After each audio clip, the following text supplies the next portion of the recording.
In a quiet, peaceful suburb of Pennsylvania, Tony and Frances Toto seemed to have the perfect life. 17 years of marriage, 4 kids filling their home with laughter, and a small family pizza restaurant that everyone in town loved. But behind that calm smile, something dark was growing. Frances, the loyal wife, began noticing strange changes in Tony's behavior. Late-night phone calls, unfamiliar perfume. And one day, she found a love letter, written for another woman. Her heart broke silently. She didn't cry, she didn't scream. She just went quiet and decided on revenge. That night, she cooked his favorite meal, cheese and pepper pizza, and mixed sleeping pills and poison into his drink. Tony ate happily, unaware of the danger. An hour later, his body collapsed. He spent 12 days in the hospital, but somehow he survived. When he came home, weak but alive, he hugged her and said, "Thank you for being by my side." She smiled and nodded, but behind that smile burned confusion and rage. Frances tried again. This time, she wanted his death to look like an accident. Late at night, she sneaked into the garage and tampered with his car's wiring. The next morning, Tony turned the key, but nothing happened. Her mind kept getting darker. She felt trapped, betrayed, desperate. She hired 2 young men from the neighborhood to kill Tony.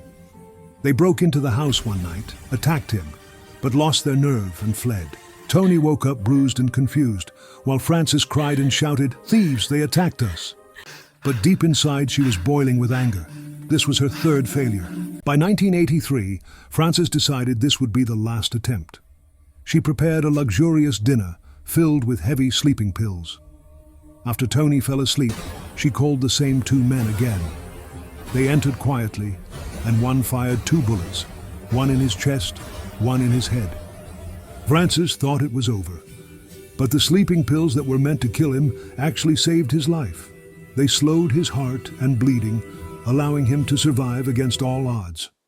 Doctors couldn't remove the bullet near his brain, so it stayed there. Forever. Days later, one of the men confessed everything. Police arrived to find Frances watching TV calmly, as if nothing had happened.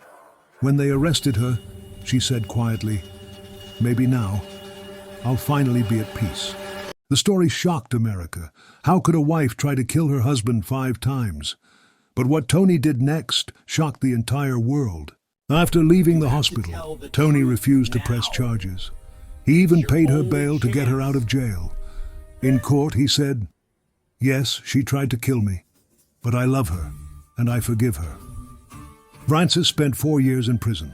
Tony visited her every week.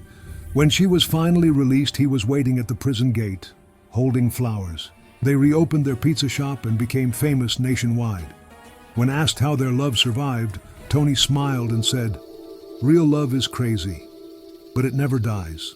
The story of Tony and Frances Toto will always be one of the strangest and most powerful love stories ever told. A story proving that forgiveness can outlive even poison and bullets.